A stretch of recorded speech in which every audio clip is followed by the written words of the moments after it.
हमारे रहीम भी देखिए, आज हम देखेंगे एक केस स्टडी है।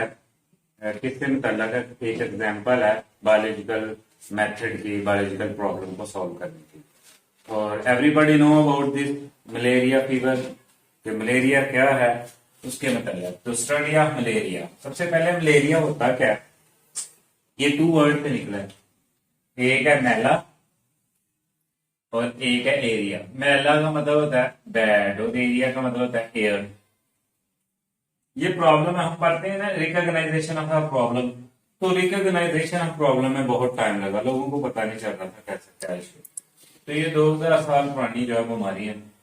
इसका रिलेटेड किससे था? लो और मार्शी एरिया से, वो इलाके जो इतने को साफ सुथरे नहीं थे वहां से रिलेटेड था। अब लोग क्या करते हैं, ये 17th सेंचुरी के अंदर ये एक ट्री था जिसका नाम था क्यूना क्यूना, जो अमेरिका से यूरोप तक फैला। किसके लिए? Curing of fever. इसके इलाज के लिए कोई मौसर साबित हुआ। आफ्टर दैट ये जब जो मर्चेंट थे उनकी डिसऑनेस्ट की वजह से ये जो क्यूना क्यूना था, इससे मिलता जुलता ही एक ट्री था, उसकी शाल मिलती थी, तो उसको सिंकोना जो था वो उन्होंने बेचना शुरू कर। उसकी वजह से क्या हो गया जी? बेस्ट तो फॉर क्यूरिंग, उससे उसका इलाज हुआ। उनका इसलिए नो वाला साहब हो गया कि लोगों ने उसमें ही गंदगी करना शुरू कर दी, और अल्लाह ताला ने उनको जब खारिश पड़ गई तो उनमें से एक आदमी जब गिरा तो उससे खारिश ठीक हो गई। और इसी तरह जो है वो क्या हुआ जी, इस तरह उनकी ट्रीटमेंट हुई सबकी। के बाद है ये जी आपका ल्यूरॉन था 1878। इसने इसकी काजिज मालूम करने के मुताबिक जो ना काम करना शुरू कर दिया, समझे।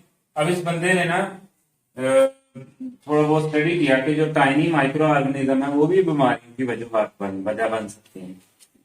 अब जब इसने डिस्कवर किया, इसको पता नहीं था, बाद में नाम मिला इसको प्लाज्मोडियम का, जो माइक्रो ऑर्गेनिज्म था, ठीक है। अब इसकी बात नहीं मानते थे, तकरीबन 2 साल गुजर गए। 2 साल के बाद किसी ने स्टडी की, ठीक है, फिर ना मानी। फिर 3 ईयर के बाद फिर स्टडी की गई तो देखा गया कि जो एक टाइनी माइक्रो ऑर्गेनिज्म है वो वजह बनती है जी किसकी जी? ये मलेरिया की, समझे। वाकई ये कॉजेज थी। अब फिर उसको नाम दिया गया क्या? कि प्लाज्मोडियम। तो यहां से एक बहुत बड़ी डिस्कवरी हुई कि एक माइक्रो ऑर्गेनिज्म है जिसका नाम क्या है? प्लाज्मोडियम है, ठीक है। वो वजह बना दी मलेरिया की। That's a big discovery. अब ये 17 जो सेंचुरी तक जो थी, जो ऑब्जर्वेशन थी, वो क्या कलेक्ट की भी? हमने 4-5 बजे किए हैं। नंबर 1 मलेरिया और मार्च एरिया, इसका कहता कोई ना कोई तल्लुक था। फिर इसके लिए जो हमने क्यूनाइन, ये जो सिंकोना और ये क्यूनाइन, इसके अंदर एक बार होती है, उसके अंदर एक केमिकल होता है क्यूनाइन, जो क्या थी बेसिकली ये इसके लिए मौसम थी, ये इफेक्टिव साबित हुई। फिर लोगों को पानी भी पिलाया गया मार्च एरिया का, लेकिन उससे किसी को मलेरिया ना हुआ। इसका मतलब है लीक तो है लेकिन मलेरिया नहीं हुआ था। फिर उसके बाद सबसे बड़ी जो डिस्कवरी थी, ऑब्जर्वेशन थी, वो थी प्लाज्मोडियम। तो प्लाज्मोडियम जो है ये एक ऐसा आंसर है जो इसका बायस बन सकता है। ये थी ऑब्जर्वेशन, ठीक है। Recognisation of the problems and some helpful treatments लोग करते रहे। उसके बाद आता है ऑब्जर्व हाइपोथेसिस, आपको पता है बनाते हैं, फिर डिडक्शन बनाते हैं। और हाइपोथेसिस क्या था? Tentative explanation of the observation, जो तहकीक तलब वजाहत होती है उसको इकट्ठा करना। अब इसमें क्या बताएगा? ये स्टेटमेंट हमेशा इन्वर्टेड कॉमा में लिखी जाती है और इटालिक तेरा करके लिख दिया जाएगा, ठीक है। तो ऐसी स्टेटमेंट को हम क्या बोलते हैं? पता था एक स्टेटमेंट मुझे, Plasmodium is the cause of malaria. Malaria की वजह क्या थी? क्या थी भाई? प्लाज्मोडियम। अब इसको साबित करना था कि वाकई मलेरिया की वजह क्या थी? प्लाज्मोडियम। तो इसके लिए हम बायोलॉजी का मेथड यूज करते हैं। उसके बाद आ जाता है डिडक्शन। डिडक्शन के अंदर आपने रूल पढ़ा था इफ एंड देन का। सिंपल सा सवाल है कि अगर वाकई ही प्लाज्मोडियम जो है वो मलेरिया की वजह है, तो जितने भी पर्सन जिनको मलेरिया हुआ है, ठीक है, जो इल है, उससे उनके ब्लड के अंदर क्या होना चाहिए? प्लाज्मोडियम होना चाहिए। ये हम लॉजिकल कंसिक्वेंस। फिर इसको साबित करने के लिए क्या किया गया? एक्सपेरिमेंट किए गए। अब एक्सपेरिमेंट के लिए 100 मलेरिया पेशेंट को लिया गया और 100 हेल्थी पर्सन को लिया गया। और फिर क्या किया गया? इनका ब्लड लिया गया और इनके ब्लड को टेस्ट किया गया। तो जो मलेरियन पेशेंट थे उनके अंदर वाकई 100% क्या था, उनके ब्लड के अंदर प्लाज्मोडियम। तो ये प्रूव हो गया, हमारा हाइपोथेसिस ट्रू हो गया। ठीक है, उसके बाद हेल्दी लोगों का भी जब ब्लड टेस्ट किया गया तो उनमें से तकरीबन जो 7 थे उनके अंदर प्लाज्मोडियम पाया गया, लेकिन उनके अंदर बीमारी ज़ाहिर नहीं हो रही थी। तो ऐसा पीरियड को हम बोलते हैं इंक्यूबेशन पीरियड।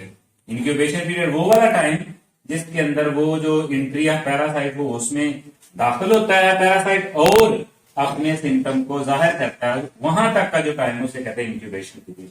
तो ये एक्सपेरिमेंट से साबित हो गया कि प्लाज्मोडियम ही वजह है किसकी, मलेरिया की। That's very simple. ठीक है, प्रूव हो गया। फिर उसके बाद आगे फिर इससे नई ऑब्जर्वेशंस बनी।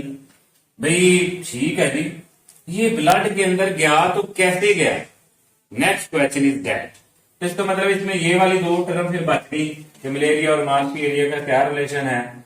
उसके बाद ड्रिंकिंग ऑफ वाटर, बाकी तो हमने प्रूव कर दी। ये ऑब्जर्वेशन को हम देखने के लिए क्या है कि ये रह गई फिर how to get in blood, के ब्लड के अंदर फिर भी इसके काम किया। तो एक साइंटिस्ट के उसका नाम था A.F. किंग। 1883 के अंदर इसने 20 ऑब्जर्वेशन की और इनमें से जो 3 ऑब्जर्वेशन थी that is important according to short question. ये बड़ा इंपोर्टेंट है, हाइपोथेसिस जो है वो भी शॉर्ट और एमसीक्यू आ सकता है, ये डिडक्शन भी एमसीक्यू आ सकती है, इंक्यूबेशन पीरियड जो है डिवाइन पूछी जा सकती है। कि इसके लिए 3 ऑब्जर्वेशन थी। ये किससे मतलब थी जी, स्लैब सोने के मतलब। वो वाले लोग जो आउटडोर में सोते थे एज कंपेयर टू इनडोर, उनको मलेरिया ज्यादा हुआ। ठीक है, अब दूसरे वो लोग जो नेट जालियों में सोते थे उनको मलेरिया इतना ज्यादा नहीं था या नहीं था, और वो लोग जो नेट के बगैर सोते थे उनको मलेरिया पाया गया। ये बहुत ग्रेट ऑब्जर्वेशन थी। ठीक है, उसके बाद ये वो पीपल जो स्मोकी, जो धूनी लगा के धुआं के पास सोते थे उनको मलेरिया इतना ज्यादा नहीं था या उनको मलेरिया नहीं था, और वो लोग जो धुएं के पास नहीं सोते थे उनको क्या पाया गया जी, मलेरिया। तो these 3 observation are very good observation, very helpful for the scientist. ठीक है, फिर उसके बाद इसी से मतलब क्या बनाया गया, हाइपोथेसिस बनाया गया।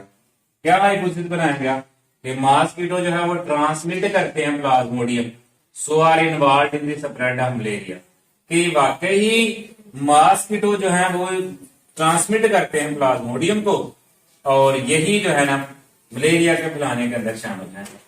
ठीक है जी, अब सवाल पैदा हो गया कि वाकई अगर प्लाज्मोडियम को मलेरिया मॉस्किटोज ही फैलाते हैं तो इसका मतलब है उनके पास भी, उनके ब्लड में भी, उनके स्टमक में भी क्या होना चाहिए, प्लाज्मोडियम।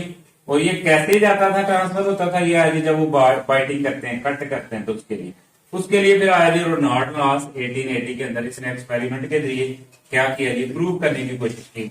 तो इसके लिए 2 थे चीजें।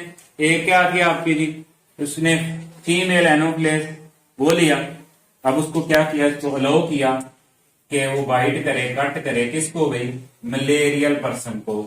वो वाला बंदा जिसको क्या था बेटा जी, मलेरिया था, उसको कट करे। ठीक है जी, अब उसको कट किया, कट करने के बाद ऑब्जर्व किया, देखा, चेक किया, तो वो जो इनोप्लेस थी उसमें उसके स्टोमक के अंदर क्या देखा गया, प्लाज्मोडियम पाया गया। ये प्रूव हो गया। अब इसको और लेवल पे प्रूव करना था। फिर ये एक फीमेल क्यूलिक्स लिया गया और इसको अलाउ किया गया कि वो वाले बर्ड्स, खासतौर पे स्पैरोज, जिनको क्या था, मलेरिया था, उनको अलाउ किया कि कट करो। जब उनको कट किया, ठीक है, उसके बाद उसको कुछ को मार दिया गया, उनको चेक किया तो उनके वाकई ब्लड में, स्टोमक के अंदर क्या था, प्लाज्मोडियम पाया गया। फिर वही जो आपका क्यूलेक्स था उसको अलाउ किया गया, वो वाली स्पैरो जिनको मलेरिया नहीं था, हेल्दी, उनको कट करवाया गया। जब उनको कट करवाया गया तो भाई उनको मलेरिया हो गया। ठीक है, समझे बात की। तो इस तरह इसने एक्सपेरिमेंटल प्रूव किया।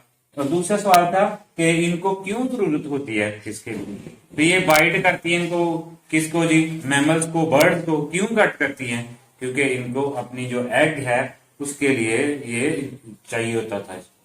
ठीक है, birds, so they are cut the mammals and the birds, उनमें फैलाती हैं। ठीक है, तो इस तरह प्रूव हो गया कि प्लाज्मोडियम ही वजह है किसकी जी, मलेरिया की। ठीक है, तो I have a little brief about, detail में नहीं हमने कहा, ब्रीफली बताया गया कि मलेरिया जो है वो कैसे फैला, उसकी वजूहत क्या बनी, और इससे बहुत से लोग मर जाते थे और लोगों को पता ही नहीं चलता था। ये 2000 साल पुरानी बीमारी है, ठीक है। और इसको कैसे जो है डिफरेंट साइंटिस्ट ने प्रूव किया गया, ठीक है, समझे। तो आज के दौर में जो सबसे बड़ी स्टडी है वो है स्टडी ऑफ कोविड-19। कोविड-19 कैसे फैला, किस तरह फैला, ठीक है जी, उसकी वजूहत है, उसका क्या इलाज, क्या ट्रीटमेंट आई, और दुनिया के अंदर कैसे जो उसकी वजह से दहशत फैल गई, ठीक है जी। ओके जी, थैंक यू।